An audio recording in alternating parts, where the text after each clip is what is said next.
அன்பான கும்பராசி நேயர்களே, சனி பகவான ராசி அதிபதியாக கொண்டவங்க எதையுமே ஆழ்ந்து சிந்திக்கக்கூடிய திறமையும் பகுத்தறிவும் அதிக ஞாபக சக்தியும் கொண்டவங்களாக இருப்பீங்க.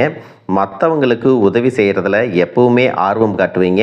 சமூக சிந்தனையும் அக்கறை கொண்டவங்களாகவும் இருப்பீங்க. தவறான விஷயங்களுக்கு என்றைக்குமே துணை போக மாட்டீங்க.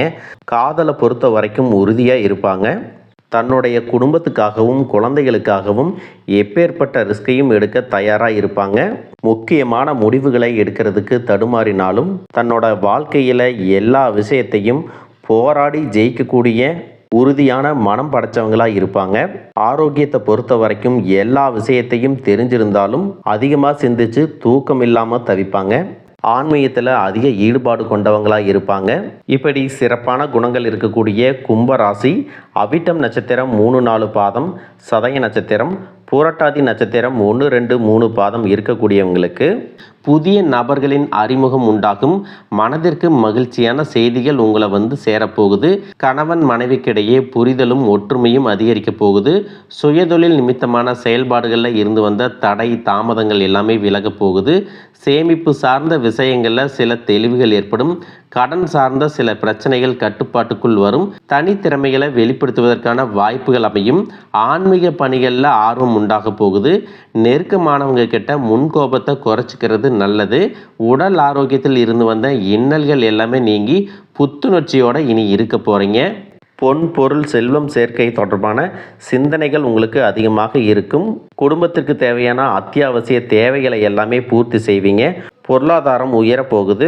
எதையும் செய்ய முடியும் அப்படிங்கிற தன்னம்பிக்கை உங்களுக்கு அதிகரிக்கும்.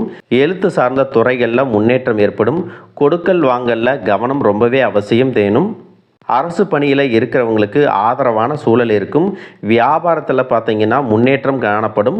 காதலிக்கக்கூடியவர்களுக்கு இருவருக்குமான புரிதல் அதிகரிக்கும்.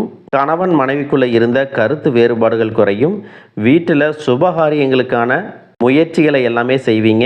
உடல் ஆரோக்கியத்தில் இருந்த பிரச்சனைகள் எல்லாமே உங்களுக்கு படிப்படியாக குறைய போகுது. இது வரைக்கும் உங்கள் லட்சியத்துக்காகவும் குடும்பத்துக்காகவும் கஷ்டப்பட்டு உழைச்சி உங்களுடைய உடல் நலனை நீங்கள் கவனிக்காமல் விட்டுருந்துருப்பீங்க. இப்போ வரைக்கும் சிலருக்கு அது வெளியில் தெரியல அப்படின்னாலும் சின்ன சின்ன பிரச்சனைகள் மூலமாக உங்களுக்கு தொந்தரவு கொடுத்துட்டு வந்திருக்கும். அந்த உடல் சார்ந்த பிரச்சனைகள் முழுவதும் குணமாகணும் அப்படின்னா அதற்கு தகுந்த சிகிச்சை முறைகளை எடுத்துக்கிறது மட்டுமல்லாமல் உங்களுடைய உடல் நலனையும் நீங்கள் பாதுகாக்கணும். உங்கள்கிட்ட நிறைய ஆற்றல் இருக்குது, திட்டங்கள் இருக்குது, கடின உழைப்பு எல்லாமே இருக்குது. ஆனால் உடல் ஆரோக்கியம் இல்லாமல் போச்சு அப்படின்னா உங்களால் எதையுமே சாதிக்க முடியாது. இதற்கு பிறகாவது உங்களுடைய உடல் ஆரோக்கியத்தில் நீங்கள் கூடுதலான கவனம் செலுத்தினீங்க அப்படின்னா நீங்கள் செய்யக்கூடிய எல்லா காரியத்திலையும் உங்களுக்கு வெற்றி கிடைக்கும். எதிரிகளை எல்லாம் ஜெயிச்சு வருவீங்க. சிலர் பார்த்தீங்கன்னா நல்ல வேலை கிடைக்காம வீட்லேயும் சரி சமுதாயத்திலும் சரி நிறைய பேருடைய கிண்டலுக்கும் கேலிக்கும் ஆளாகி இருப்பீங்க. இன்னும் சிலர் குடும்ப கஷ்டத்துக்காக பிடிக்காத ஒரு வேலைக்கு போயிட்டு இருந்திருப்பீங்க. இதற்கு பிறகு உங்களுடைய தன்னம்பிக்கை அதிகரிக்கும். புதிய புதிய தொழில்நுட்பங்களை கற்றுக்கிட்டு நல்லதொரு வேலையில் சேர போகிறீங்க. அரசியல்வாதிகளை பொறுத்த வரைக்கும் புதிய பொறுப்புகள் புதிய பதவிகள் எல்லாமே தானாக கிடைக்க போகுது. நம்மளுடைய குடும்ப உறவுகள் நம்முடைய நண்பர்கள் அப்படின்னு சொல்லிட்டு சிலருக்கு பெரிய ஒரு தொகையை கடனாக கொடுத்துட்டு அதை திரும்ப வாங்க முடியாமல் கேட்க முடியாமல் ஒரு விதமான மன அழுத்தத்துக்குள்ளாக இருப்பீங்க. அதனாலேயே உங்களுடைய உறவு கெட்டிருக்கும். அந்த பணம் உங்களுக்கு திரும்ப கிடைக்காது அப்படின்னு நீங்க முடிவே செஞ்சிருப்பீங்க. உங்ககிட்ட பணம் வாங்கினவங்க அவங்களுடைய தவறை புரிஞ்சுக்கிட்டு மனசாட்சியோட உங்களுக்கு அந்த பணத்தை திருப்பி கொடுப்பாங்க. குடும்பத்தில் இருக்கக்கூடிய நெருக்கடிகள் விலகும். செல்வாக்கு அந்தஸ்து உயரும். கடவுள் நம்பிக்கை அதிகமாகும். பெரியவர்களுடைய உதவி உங்களுக்கு கிடைக்கும். உறவில் இருந்த சண்டை சச்சரவுகள் முழுவதுமாக விலகும். புதிய நண்பர்களும் உங்களுக்கு உதவி செய்வாங்க. தொழிலில் ஏற்பட்ட நெருக்கடிகள் விலகும். பொருளாதார ரீதியாக நலிவடைந்த நிறுவனங்கள் முன்னேறவும் போகிறாங்க. மேலும் மேலும் எதிர்பார்த்த லாபமானது உங்களுக்கு வியாபாரத்தில் கிடைக்க போகுது. புதிதாக தொழில் தொடங்கணும் அப்படின்னு நினைக்கிறவங்க இந்த காலகட்டத்தில் நீங்கள் தொழில் தொடங்கலாம். இது வரைக்கும் உங்கள் குடும்ப உறவுகளுக்கு நீங்கள் பெருசாக முக்கியத்துவம் கொடுத்துட்டு இருக்க மாட்டீங்க. எத்தனையோ கஷ்டமான சூழ்நிலைகளில் உங்களோடு எல்லாவற்றையும் சகித்து கொண்டிருந்த குடும்ப உறவு சகிப்புத்தன்மையை இழந்து கடமைக்கு ஏதோ ஒரு வாழ்க்கையை வாழ்ந்துட்டு இருக்கிற மாதிரியான சூழ்நிலையில் இருந்திருப்பாங்க. என்னதான் நீங்கள் குடும்ப உறவுகளை பத்திரமா பார்த்துக்கிறேன், எல்லாத்தையும் பூர்த்தி செஞ்சு கொடுக்குறேன் அப்படின்னு சொன்னால் குடும்ப உறவுகள் கிட்ட நீங்க மனம் விட்டு பேசணும். 20 வயசுல இருந்தாலும் சரி 70 வயசுல இருந்தாலும் சரி குடும்பத்தில் இருக்கிறவங்களுடைய மனநிலையை நீங்க எல்லா கட்டத்திலையும் புரிஞ்சுக்கணும். அவங்களுடைய வார்த்தைகளுக்கு மதிப்பு கொடுத்து சில விஷயங்களை திருத்திக்கிட்டும் சில விஷயங்களை மாத்திக்கிட்டும் நீங்க இருந்தீங்க அப்படின்னா உறவுகள் உங்களை தலையில தூக்கி வச்சு கொண்டாடுவாங்க. உங்களை பொறுத்த வரைக்கும் குடும்பத்தில் நேரத்தில் நிம்மதி முழுசாக கிடைக்கணும் அப்படின்னா சில இடங்களில் விட்டு கொடுத்து போகிறது தான் நல்லது அப்படிங்கிறத ஞாபகம் வச்சுக்கோங்க. இதையெல்லாம் சரியாக செய்யாத காரணத்தினால தான் நிறைய பேருடைய குடும்பத்தில் கணவன் மனைவியாக இருப்பாங்க, வெளியே போவாங்க வருவாங்க, ஆனால் உண்மையான அந்யோன்யம் இருக்காது, சரியாக பேசிக்க கூட மாட்டாங்க, சமுதாயத்துக்காக போலியான ஒரு வாழ்க்கையை வாழ்ந்துட்டு இருக்கிற மாதிரி இருக்கும். இதற்கு பிறகு உங்கள் வாழ்க்கையிலும் இதுவெல்லாம் நடக்கக்கூடாது அப்படின்னா மனம் விட்டு பேசி உங்கள் கூட அதிகமான நேரத்தை செலவிடணும். உங்கள் மேலே அவங்களுக்கு நம்பிக்கை வர்ற மாதிரி நடந்துக்கணும். பணம், வசதி, வாய்ப்புகள் எல்லாருக்கும் தேவை அப்படின்னாலும் அதை வச்சு நிம்மதியான அழகான ஒரு வாழ்க்கையை வாழ முடியாது. கோடீஸ்வரனாக இருக்கவங்க கூட கஷ்டப்படுறதையும், ஏழைகளாக இருக்கிறவங்க கூட சந்தோஷமாக இருக்கிறதையும் நம்மளால் பார்க்க முடியுது. சின்ன சின்ன விஷயங்களை கூட சரியாக பேசி முடிக்காத காரணத்தினால தான் பெரிய பெரிய பிரிதல்கள் எல்லாமே வருது. இன்னும் சிலருக்கு பார்த்தீங்கன்னா விவாகரத்து வரைக்கும் கூட போயிடுது. இந்த மாதிரியான விஷயங்கள் எல்லாமே உங்கள் வாழ்க்கையில் நடக்கிறதுக்கு நீங்கள் மட்டுமே முழுமையான காரணம் இல்லை. உங்களை மட்டுமே குற்றம் சொல்லிட முடியாது. சில கிரகங்களுடைய பார்வை, தசா புத்தியினோட பலன்கள் காரணமாகவும் இதுவெல்லாம் நடக்கும். சில ஜோதிட சூட்சமங்களை எல்லாம் நீங்கள் புரிஞ்சுக்கிட்டு சரியான விஷயங்களை மட்டும் செஞ்சீங்க அப்படின்னா உங்களுடைய வாழ்க்கையிலும் நல்லது நடக்கும். நீங்கள் விவாகரத்தை வாங்கியிருந்தா கூட 2 பேருடைய உள்ளத்திலும் தூய்மையான புரிதல் வர்ற வரைக்கும் உண்மையாக நடந்துக்குங்க. உங்கள் வாழ்க்கையில் நடந்த சம்பவங்கள் எந்த மாதிரி சுச்சுவேஷனில் நடந்துச்சு அப்படின்னு மற்றவங்க சூழ்நிலையில் இருந்து உணர்வுபூர்வமாக நினச்சி பாருங்கள். நிச்சயமாக உங்கள் மனசுக்குள்ள மிகப்பெரிய மாற்றம் வரும். இந்த மாற்றத்தின் காரணமாக குடும்ப உறவுகள் மீண்டும் சேர்வாங்க. இதுவெல்லாம் உடனே நடக்கலை அப்படின்னாலும் சில மாதங்களில் ஒன்றாக சேர்வதற்கான வாய்ப்புகள் இருக்குது. இந்த வாய்ப்புகள் சரியாக அமையும் போது நீங்கள் அதை பயன்படுத்திக்கிட்டீங்கன்னா உங்களுடைய வாழ்க்கை உங்களுக்கு பிடிச்ச மாதிரியே மாறும்.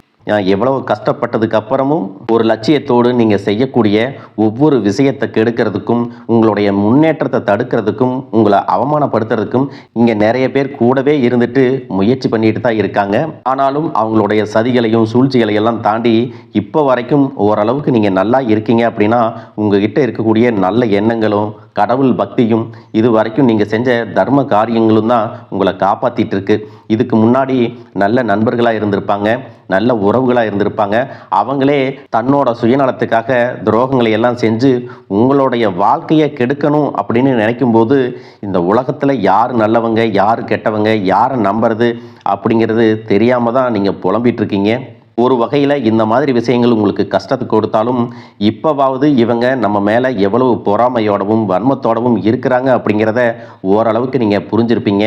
இது எல்லாமே தெரிஞ்சும் கூட நீங்கள் என்னமோ பண்ணுங்க, எத்தனையோ நல்லது செஞ்ச எனக்கு மனசாட்சிக்கு விரோதமாக தப்பு செய்கிறீங்க அப்படின்னா அந்த கடவுள் உங்களுக்கு நிச்சயமாக மிகப்பெரிய தண்டனையை கொடுப்பார் அப்படின்னு தான் கடவுள்கிட்ட உங்களுடைய வேண்டுதலை எல்லாம் வச்சுட்டு கடந்து போயிட்டுருக்கீங்க. இப்போ இருக்கக்கூடிய சூழ்நிலையில் தான் உண்டு, தான் வேலை உண்டு அப்படின்னு தான் இருக்கிறீங்க. இருந்தாலும் உங்களுடைய கஷ்டத்தையும் கண்ணீரையும் மற்றவங்களுக்கு தெரியாத மாதிரி தான் பார்த்துட்டு இருக்கிறீங்க. உங்களுடைய வாழ்க்கை உங்களை எப்படி புரட்டி போட்டாலும் முடக்கி வச்சாலும் நீங்கள் எப்பவும் போல் சாதாரணமாக இருக்கிறதுனால உங்களை சுற்றி இருக்கிறவங்க எல்லாருமே இவங்களுக்கு என்னப்பா ஜாலியான வாழ்க்கை வாழ்கிறாங்க, இவங்க கிட்ட என்ன குறை அப்படின்னு சொல்லுவாங்க. ஆனால் மனசில் நிம்மதி இல்லாமல், சரியாக சாப்பிட முடியாமல், அவ்வளவு ஏங்க நிம்மதியாக தூங்க முடியாமல் கூட நீங்கள் எவ்வளவு கஷ்டப்படுறீங்க அப்படிங்கிறது உங்களுக்கும் அந்த கடவுளுக்கும் மட்டும்தாங்க தெரியும். இந்த மாதிரி உங்கள் வாழ்க்கையில் திடீர்னு ஒரு பிரச்சனை, உடம்பு சரியில்லை, ஹாஸ்பிட்டலில் பெருசாக செலவு வந்துருச்சு, குடும்பத்தில் அவசர தேவைக்கு பணம் பத்தலை, பிஸ்னஸில் லாஸ் ஆயிடுச்சு அப்படின்னு உங்கள் வாழ்க்கை முடங்கிருச்சுன்னா கூட நின்று உங்களுக்கு உதவி செய்கிறதுக்கோ ஆறுதலாக 4 வார்த்தை பேசுகிறதுக்கோ அவ்வளவு ஏங்க திரும்பி பார்க்க கூட உண்மையான ஆள் கிடையாது. ஆனால் நீங்களாவே ஏதோ தட்டு தடுமாறி எந்திரிச்சு நிற்கிறப்போ உங்களை குறை சொல்கிறதுக்குன்னே நிறைய பேர் தேடி வருவாங்க. உங்கள் சொந்தக்காரங்க, தெரிஞ்சவங்க அப்படின்னு எல்லாரும் தேவைக்கு மட்டும்தான் உங்களை பயன்படுத்திக்கிறாங்க. இதையெல்லாம் தெரிஞ்சதுக்கு அப்புறமும் மறுபடியும் அவங்களுக்கெல்லாம் உதவி செஞ்சு ஏமாறக்கூடியவங்களாக தான் நீங்கள் இருக்கீங்க. இந்த வாழ்க்கையில் எப்படியாவது முன்னேறிடணும் அப்படிங்கிறதுக்காக தினம் கஷ்டப்பட்டு உழைக்கிறீங்க. இது நாள் வரைக்கும் என்னுடைய மனசாட்சிக்கு தெரிஞ்சு நான் யாருக்கும் எந்த கெடுதலையும் கஷ்டத்தையோ துன்பத்தையோ கொடுத்ததில்லை. எனக்கு மட்டும் ஏன் இந்த வாழ்க்கையில் இப்படி நடக்குது அப்படின்னு ஆதங்கப்படுறது உண்மைதாங்க. என்ன இருந்தாலும் உங்களுக்கு இவ்வளவு கஷ்டங்கள் ஆகாது. இந்த மாதிரி பிரச்சனைகள் உங்கள் வாழ்க்கையில் வரும், கொஞ்ச நாளுக்கு அப்புறம் அது போயிடும். நிறைய நேரங்களில் பார்த்தீங்கன்னா உங்களால் எந்த பிரச்சனைகளும் வராது, ஆனால் உங்களை சுற்றி இருக்கிறவங்க மூலம் தான் உங்களுக்கு நிறைய பிரச்சனைகள் வருது அப்படிங்கிறத இப்போவாவது கொஞ்சம் புரிஞ்சிருப்பீங்க. இவ்வளவு நடந்ததுக்கு அப்புறம் இனி என் வாழ்க்கை மாறுமா அப்படின்னு நீங்கள் கேட்குற கேள்விகளுக்கெல்லாம் பதிலாக தாங்க இனி வரக்கூடிய கிரக நிலைகள் மற்றும் அதன் இயக்கத்தின் காரணமாக உங்களுக்கு நல்ல பலன்கள் எல்லாமே கிடைக்க போகுதுங்க. இது நாள் வரைக்கும் நடந்த கெட்ட விஷயத்தை எல்லாம் விட்டுருங்க. இனி வரக்கூடிய நாட்களில் உங்களுக்கு எந்த மாதிரி நன்மைகள் கிடைக்க போகுது அப்படிங்கிறத பற்றி தான் இந்த வீடியோ பதிவில் பார்க்க போகிறோம். முதலாவதாக மீன ராசியில் இருக்கக்கூடிய சனி பகவான் உங்களுக்கு ஆரம்பத்தில் சில தடைகளை கொடுத்திருந்தாலும் இந்த வருடத்தின் இறுதிக்குள்ள உங்களுக்கு நல்ல பலன்களை எல்லாம் கொடுக்க போறாரு, தடைகளை எல்லாம் விலக்க போறாரு. இதன் மூலமாக பொருளாதார ரீதியாக உங்களுக்கு நல்ல முன்னேற்றம் அப்படிங்கிறது விரைவிலேயே ஏற்பட போகுது. அடுத்ததாக பார்த்தீங்கன்னா சுக்கிர பெயர்ச்சி. மேச ராசியில் இருக்கக்கூடிய சுக்கிரன் ஆரம்பத்தில் சூரியனோட சேர்ந்து சுக்கிர ஆதித்ய யோகத்தையும் கொடுக்க போகிறாங்க.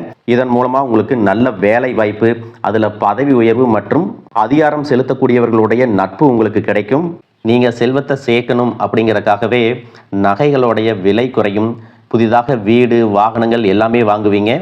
ஆரம்பத்தில் பொருளாதாரத்தில் ஏற்ற இறக்கங்கள் இருந்தாலும் இந்த வருடம் முடியும் பொழுது குறிப்பிட்ட அளவுக்கு நீங்கள் சொத்து சேர்த்து வச்சுருப்பீங்க. ஜூன் மாதத்தில் குரு பகவான் மிதுன ராசியிலிருந்து தன்னுடைய உச்ச ராசியான கடக ராசிக்கு போகும் பொழுது கஜகேசரி யோகமும் உண்டாக போகுது. இந்த நேரத்தில் உங்கள் நிதி நிலைமை ரொம்பவே முன்னேற்றமாக இருக்கும். குழந்தை பாக்கியம் இல்லை அப்படின்னு கவலைப்பட்டு இருந்தவங்களுக்கு நிச்சயமாக குழந்தை பாக்கியம் உருவாகும். அவங்களுடைய உடல் நலனில் எவ்வளவு பிரச்சனைகள் இருந்தாலும் அதையெல்லாம் சரி செஞ்சு இந்த பாக்கியத்தை அடைய போகிறாங்க. அவங்க குடும்பத்திலையும் மனதிலும் மிகப்பெரிய மகிழ்ச்சி நிரந்தரமாக இருக்க போகுது. படிக்கக்கூடிய மாணவர்களுக்கும் கல்வி ரொம்பவே சிறப்பாக இருக்க போகுது. அடுத்ததான் நவம்பர் மாதத்தில் ஏற்படக்கூடிய ராகு கேது பெயர்ச்சியில் குடும்பம் மற்றும் தொழிலில் திடீர் மாற்றங்களும் திருப்பங்களும் ஏற்பட போகுது. நீண்ட நாளாக நிறைய பேர் உடல்நலம் சார்ந்த பிரச்சனைகளில் முடங்கி கிடந்திருப்பாங்க. நடக்கிறதுக்கே ரொம்ப சிரமப்பட்டிருந்திருப்பாங்க. அந்த பிரச்சனை எல்லாமே முழுவதுமாக நிவர்த்தியாக போகுது. கடந்த காலகட்டங்களில் உங்களுக்கு நல்லதொரு வேலை கிடைச்சிருக்காது. குடும்ப கஷ்டத்திற்காக குறைவான சம்பளத்தில் பிடிக்காத வேலையை செஞ்சுட்டு இருந்திருப்பீங்க. உங்களை பொறுத்த வரைக்கும் பிஇ படிச்சிருப்பீங்க, டிகிரி படிச்சிருப்பீங்க. சில பேர் தன்னுடைய கல்வி தகுதிக்கு சரியான வேலை கிடைக்கல அப்படின்னு ரொம்பவே ஆதங்கப்பட்டு இருந்திருப்பீங்க. வரக்கூடிய நாட்களில் நீங்கள் சரியான முயற்சிகளை எடுத்தீங்க அப்படின்னா அரசாங்க வேலைக்கு நீங்கள் முயற்சி பண்ணாலும் உங்களுக்கு அரசாங்க வேலை கிடைக்கும். பேங்க் வேலையோ, ஐடி கம்பெனியோ, அது தனியார் நிறுவனங்களோ உங்களுக்கு மனசுக்கு பிடிச்ச மாதிரி நல்ல வருமானத்தோடு வேலை கிடைக்கக்கூடிய சூழ்நிலையும் இருக்குது. மேலும் கணவன் மனைவிகளில் பார்த்தீங்கன்னா நல்ல அந்யோன்யம் இருக்க போகுது. இது வரைக்கும் இருந்த மன கஷ்டங்கள் எல்லாம் நீங்கி ஒற்றுமையோடு இருக்க போகிறாங்க. சொத்து மற்றும் பல பிரச்சனைகள் காரணமாக நீதிமன்றத்தில் ஏதாவது வழக்குகள் இருக்குது அப்படின்னா கூட அதுவெல்லாம் உங்களுக்கு சாதகமாக வரும். அதிலும் சொத்து விஷயத்தில் சனி பகவானுடைய பார்வை உங்களுக்கு நேரடியாக இருக்கிறதுனால சில தடைகளை கடந்து வரும் பொழுது உங்களுக்கு அந்த சொத்தானது நிச்சயமாக கிடைக்கும். இது வரைக்கும் நீங்கள் வேலை செஞ்சுட்டு இருக்கக்கூடிய இடத்துல சரியான ஒத்துழைப்பு இருந்திருக்காது. முழு ஈடுபாட்டோட வேலை செய்ய முடியாத அளவுக்கு சில பிரச்சனைகள் எல்லாமே இருந்திருக்கும். இனி வரக்கூடிய காலங்களில் உடன் வேலை செய்கிறவங்க மூலமாக உங்களுக்கு நல்ல ஆதரவு கிடைக்கும். சந்தோஷமாக அந்த வேலையை செய்வீங்க. வேலையில் உங்களுக்கு பண பலன்கள் ஏதாவது வராமல் இருந்துச்சுன்னா அந்த பண பலன்கள் எல்லாமே உங்களுக்கு வெகு சீக்கிரத்தில் கிடைக்கும். அரசு வேலையில் இருக்கக்கூடியவங்க சட்டத்திற்கு புறம்பாக எந்த ஒரு காரியத்திலையும் ஈடுபடாமல் நேர்மையாக நடந்து கொள்வது நல்லது. பொது வாழ்க்கையில் இருக்கிறவங்களுக்கு நீங்கள் எதிர்பார்த்ததை விட மிகப்பெரிய நிலையை அடைய போகிறீங்க. தொழிலில் தடைகள் ஏதாவது இருந்துச்சுன்னா அந்த தடைகள் எல்லாம் விலகிறது மட்டும் இல்லாமல் புதிய கிளைகளையும் தொடங்குவீங்க. உங்களுடைய உற்பத்தி அதிகரிக்கும். தொழிலை விரிவு செய்வீங்க. வரக்கூடிய நாட்களில் உங்களுக்கு விற்பனையும் அதிகமாகும். ஏற்றுமதி இறக்குமதியில் எல்லாம் உங்களுக்கு நல்ல லாபம் கிடைக்கும். நீங்கள் செய்யக்கூடியது சின்ன தொழிலோ பெரிய தொழிலோ அதுவெல்லாம் உங்களுக்கு நல்ல வளர்ச்சியை கொடுக்கும் அப்படிங்கிறத நீங்கள் ஞாபகம் வச்சுக்கோங்க. இனி வரக்கூடிய காலங்கள் எல்லாமே உங்களுடைய கனவுகளை நிஜமாக்கக்கூடிய நாட்களாக இருக்க போகுது. குடும்பத்தில் முன்னேற்றமும் பொருளாதாரமும் கிடைக்கும் பொழுது உங்களுடைய சுய ஒழுக்கத்தில் நீங்கள் ரொம்பவே கவனமாக இருக்கணும். பேசக்கூடிய வார்த்தைகள், பழகக்கூடிய நபர்கள் எல்லார்கிட்டையும் எந்த ஒரு இடத்துலையும் தான் அப்படிங்கிற கர்வத்தை மட்டும் நீங்கள் வச்சுக்க கூடாது. மற்றவர்களை குறையாக பேசுகிறதோ, மட்டம் தட்டி பேசுகிறதோ, அதை காயப்படுத்துகிற மாதிரி பொது இடங்களில் பேசிடக்கூடாது. நீங்களும் சரி, உங்களை சுற்றி இருக்கிறவங்களும் சரி, எப்பவுமே பாசிட்டிவான எண்ணங்களில் இருக்கணும். அப்படின்னா எதிர்காலத்திற்கான நல்ல திட்டமிடுதல் எப்பவுமே அவசியம். அதனால் நீங்கள் எந்த ஒரு விஷயத்தை செய்யும் போதும் எதிர்காலத்தில் இது எனக்கு எந்த மாதிரியான பலன்களை கொடுக்கும் அப்படிங்கிறத மனசில் வச்சுக்கிறதும் அவசியம். இதை நீங்கள் சரியாக செஞ்சுட்டு வந்தீங்கன்னா பெரியவர்களுடைய உதவி கிடைக்கும். உறவுகளில் இருந்த சண்டை சச்சரவுகள் முழுவதுமாகவே விலகும். புதிய நண்பர்களும் உங்களுக்கு உதவி செய்வாங்க. தொழிலில் ஏற்பட்ட நெருக்கடிகள் விலகும். பொருளாதார ரீதியாக நலிவடைந்த நிறுவனங்கள் மீண்டும் முன்னேற போகுது. மேலும் மேலும் உங்களுக்கு வியாபாரத்தில் எதிர்பார்த்த லாபம் கிடைக்கும். உங்களுடைய புதிய சிந்தனைகள் மற்றும் நேர்மறையான எண்ணங்கள் உங்களுடைய வளர்ச்சிக்கு காரணமாக இருக்க போகுது. கடந்த காலகட்டங்களில் திருமணம் பார்த்தீங்க அப்படின்னா நிறைய பிரச்சனைகளும் சிக்கலுமாக இருந்திருக்கும். அதிலும் ஜாதகம் சரியில்லை, சொந்த வீடு இல்லை, வசதி இல்லை, பெற்றோர்கள் சரியில்லை, அரசு வேலையாக இருக்கணும், இந்த மாதிரி எத்தனையோ காரணங்களை எல்லாம் சொல்லி உங்களுக்கான திருமணம் தடைகள் ஏற்பட்டிருக்கும். இன்னும் சிலருக்கு பார்த்தீங்கன்னா தெரிஞ்சவங்களாலையும் நண்பர்களாலையுமே திருமணங்கள் எல்லாமே நின்று போயிருக்கும். இந்த மாதிரி இடத்துல உங்களால் எந்தெந்த விஷயத்தையெல்லாம் சரி செய்ய முடியுமோ அதையெல்லாம் சரி செஞ்சுட்டு குரு பெயர்ச்சிக்கு பிறகு நீங்கள் திருமண முயற்சிகளில் ஈடுபட்டீங்கன்னா உங்களுடைய மனதுக்கு பிடித்த மாதிரியான நல்ல வரன் அமையும். குடும்ப வாழ்க்கை சிறப்பாக இருக்கும். உங்களுடைய வாழ்க்கை துணை அழகாக இருப்பாங்க. கை நிறைய சம்பாதிக்கக்கூடியவங்களாகவும் இருப்பாங்க. அதே நேரத்தில் வாழ்க்கை துணையை இழந்துட்டு இரண்டாவது திருமணம் பற்றி யோசிக்கக்கூடிய ஆண்கள் மற்றும் பெண்களுக்கு தன்னுடைய வாழ்க்கையில் வரக்கூடிய துணை, அவங்களுடைய பழக்க வழக்கம், 2 பேருக்கும் கருத்தொற்றுமை இருக்கா, மன பொருத்தம் இருக்கா மற்றும் தேவைப்பட்டா உங்களுடைய ஜாதகத்தை கூட ஒரு முறை நீங்கள் சரி பார்த்துக்கிட்டு இரண்டாவது திருமணத்துக்கு முயற்சி செஞ்சீங்கன்னா நல்ல வாழ்க்கை துணை அமையும். மற்றவங்க பொறாமப்படக்கூடிய அளவுக்கு நல்லதொரு வாழ்க்கையை வாழ்ந்து காட்டுவீங்க. எந்த ஒரு எதிர்பார்ப்புகளும் இல்லாமல் எப்பவும் போல் உங்கள் கடமையை செஞ்சுட்டு உங்கள் வாழ்க்கையை நீங்கள் வாழ்ந்துட்டு வாங்க. உங்களோட குலதெய்வமும் கிரக நிலைகளும் உங்களுக்கு துணையாக இருக்குது. இப்போ நீங்கள் எடுத்து வைக்கக்கூடிய ஒவ்வொரு அடியும் எதிர்காலத்தில் உங்களை வாழ்க்கையின் உச்சத்தில் கொண்டு போய் வைக்கும் அப்படிங்கிறத மட்டும் நீங்கள் எப்பவுமே நினைவு வச்சுக்கணும். உங்களை சுற்றி நல்ல விஷயங்கள், கெட்ட விஷயங்கள், இந்த மாதிரி எல்லாமே சுற்றி நடந்து வந்தாலும் நல்ல விஷயங்களை மட்டும் எடுத்துட்டு நீங்கள் முன்னேற்ற பாதையில் போயிட்டே இருங்க. உங்களுடைய நல்ல எண்ணங்களுக்கு உங்களுக்கு நல்லதே நடக்கும். வாழ்க வளமுடன், வாழ்க பல்லாண்டு.